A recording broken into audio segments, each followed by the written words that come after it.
अच्छा क्वेश्चन है। Question number 8 जिसके ऊपर एक क्वेश्चन और डिपेंड है, क्वेश्चन नंबर 9 जिसके ऊपर एक क्वेश्चन और डिपेंड है। कभी किया बेटे, कभी किया है इस चैप्टर भी? अभी तक नहीं किया ना? देखो मेरे क्वेश्चन बड़े अच्छे रहेंगे आपको, हम कहेंगे सबसे पहला क्वेश्चन जो है बेटा, हाँ बच्चे ने कर रखा है ना, 2 टाइम हुआ इसको बच्चे का, एक टाइम होता नहीं हुआ है। कोई आया तो नहीं भी ले ले, फोन भी नहीं, लाइट भी नहीं है, चलो देखो ना।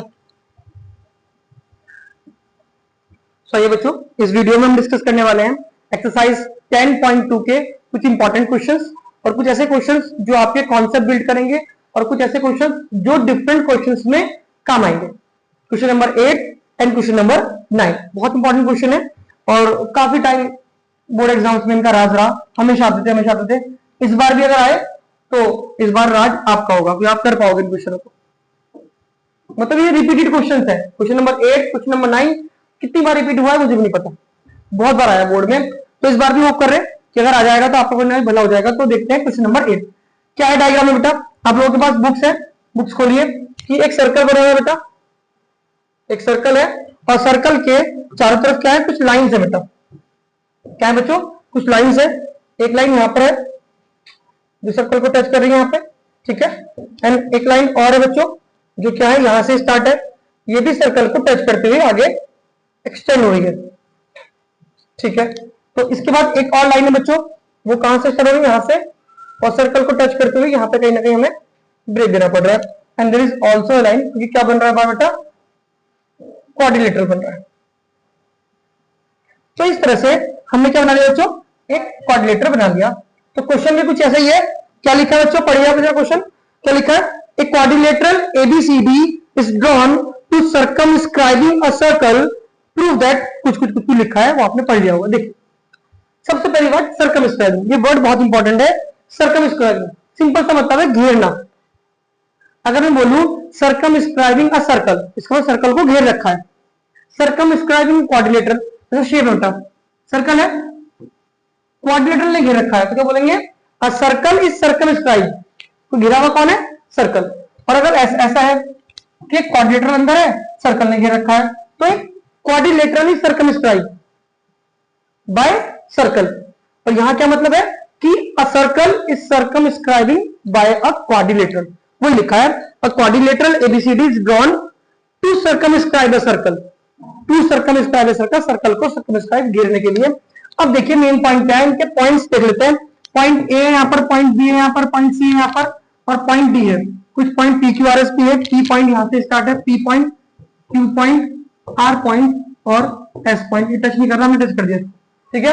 P Q R S 4 point. Basic बात है। आप बताओ बेटा, क्या ऐसा होता है कि बाहर पॉइंट से टेंजेंट्स इक्वल होती है? सी बात है सर, ये भी आउटर पॉइंट है, तो यहां से भी 2 टेंजेंट्स आ रही है, इक्वल होंगी। तो कुछ इस कॉन्सेप्ट पे काम करने वाले हैं।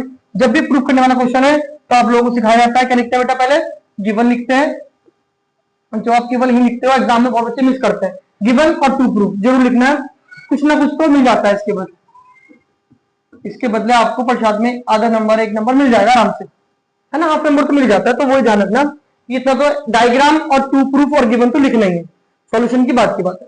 तो टू प्रूफ में क्या लिखना है, जो दे रखा है, क्या बेटा, A B plus C D is equal to A D plus B C. ये साइडें बड़ी इंपॉर्टेंट है, ध्यान रखिएगा, आगे प्रूफ करने में काम आएंगे। सॉल्यूशन देखिए बेटा इसका, प्रूफ मतलब इसका क्या है। प्रूफ सबसे पहली बात है बच्चों इसमें कि from a point A, from a point B, from a point C, from a point D, ये 4 पॉइंट है। इन चारों पॉइंट से क्या है, सर्कल के अंदर टेंजेंट्स है। तो लिख लेते हैं from point A, from point B, एक मिनट क्यों मेहनत करें बेटा, from point C, from point D. ये 4 पॉइंट आपको लिखने, ठीक है, हो गया,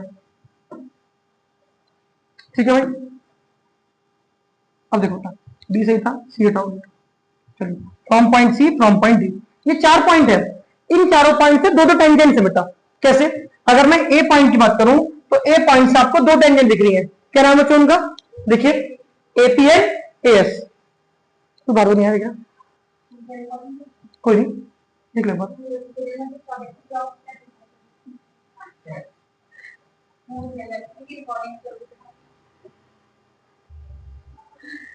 ठीक है, देखिए बेटा, घर के भी काम बहुत जरूरी है, ठीक है, रिकॉर्डिंग भी जरूरी है, काम भी जरूरी है। देखिए, from point A, from point B, from point C, from point D, ये चारों पॉइंट्स आपको दो टेंजेंट लिखनी है। मैं फ्रॉम पॉइंट ए दो टेंजेंट्स को इक्वल लिख सकता हूं। क्या लिख सकता हूं? एपी बराबर एएस, एपी बराबर एएस 30 मिनट, तो मतलब 5 मिनट्स के बाद एपी बराबर एएस, या फिर मैं क्या लिख सकता हूं बेटा? AS is equal to AP. तो मेन पॉइंट बस यहीं पर है कि अगर मैं ऐसे लिखूं या फिर ऐसे लिखूं, वहीं से क्वेश्चन डिसाइड होगा कि सही होने वाला है या गलत होने वाला है। तो हमें देखना है एपी जो है बेटा, AP is the part of AB, और ये एबी का पार्ट है तो एबी की तरफ ही रहेगा। तो एबी की तरह इक्वल की इधर की साइड, तो एपी भी कहां होगा? इक्वल की साइड। इसका मतलब ऊपर वाली बात सही है, ऐसे लिख सकते हैं। This is your equation number first. Now we will come to point B. Point B से क्या बेटा? बीपी बराबर बीक्यू। बीपी बराबर बीक्यू मतलब क्या है? बीपी बराबर बीक्यू। सर बीपी और बीक्यू है तो आपने इसमें इसको ब्रैकेट कर लेना, ब्रैकेट है ना। तो बीक्यू लेकर रखा बीपी, क्योंकि BP is the part of AB, और एबी कहां पर है? प्रूफ करने में इक्वल के इधर है। From point C, from point C ये भी टेंजेंट है और ये भी क्या बेटा? टेंजेंट। सी क्यू बराबर सी आर, लेकिन इधर कौन सा आएगा? सी आर या सी क्यू। तो इधर क्या है? C D. सी डी का पार्ट कौन सा है? C R. तो सी आर को बेटा इधर रखेंगे, C R is equal to C Q. This is the third equation. And at last from point D, D point से क्या हो रहा है बेटा? डी पॉइंट से भी आपको एक इक्वेशन मिलेगी, डी आर बराबर डी एस। तो डी आर जो है वो सी डी का पार्ट है, तो डी आर कहां रहेगा बेटा? इधर रहेगा। समझ आ रही है बेटा? है ना, D R is equal to D S. चलो ये चारों पॉइंट हो गए। बस बच्चों ये 4 पॉइंट इंपॉर्टेंट थे, इसके बाद कुछ भी नहीं करना, ऐड करना है चारों पॉइंट, कुछ नहीं करना, केवल ऐड कर देना है। उससे पहले एक बात लिखनी है जो बहुत इंपॉर्टेंट है, मैं लिख भी दे रहा हूं यहाँ पे। इसमें क्या करा हमने ये बताया from a outer point tangents to a circle are equal. ये वाली बात का हमने डिस्कशन किया यहाँ पे। From a outer point the tangent to same circle are equal. Same circle पर अलग अलग पे नहीं, तो ये बात आप यहाँ लिख देंगे, tangent from outer point to a circle are equal। थोड़ा जल्दबाजी में लिखा बच्चों, देखना अपना ना, सिंपल सी बात है। अब उसके बाद चारों इक्वेशन को ऐड कर देंगे। इक्वेशन 1 + 2 + 3 और +4 क्या क्या लिखा है इक्वल की तरह? AP plus BP plus CR और प्लस डीआर इक्वल की तरह क्या बेटा? AS plus BQ plus CQ plus DS. आई बेटा थोड़ी समझदार दिखाते हैं और पेयरिंग करते हैं। एपी प्लस बीपी, एपी यहां पर है, बीपी यहां पर है, एपी बीपी जोड़ क्या बनेगा बेटा? एबी बनेगा। लिख देते हैं AB. CR plus DR, CR यहां से यहां तक, डीआर यहां से यहां तक जोड़ेंगे तो सीडी। अब यह बात समझ होंगे, एएस और डीएस, ए से एस तक, डी से एस तक क्या बन गया बेटा? एडी। बहुत बढ़िया। बीक्यू और सीक्यू, डी से क्यू तक, सी से क्यू तक, तो क्या बन गया बेटे? बीसी। कहीं ना कहीं अब समझ गया है सर, आंसर तो हमारे सामने आ गया है, पर जल्दबाजी में हमें दोबारा वीडियो देखनी पड़ेगी लग रहा है। हो सकता है दोबारा आपको वीडियो पॉज करनी पड़े, देखनी पड़े, बट शॉर्ट टाइम में पूरा क्वेश्चन कवर करना भी एक जरूरी है। ठीक है, तो this is the solution of question number 8। बहुत इंपॉर्टेंट है। इस क्वेश्चन पे एक क्वेश्चन और बुक में है, और प्लस मतलब एक्स्ट्रा से तो कितने क्वेश्चन बन सकते हैं पता ही नहीं।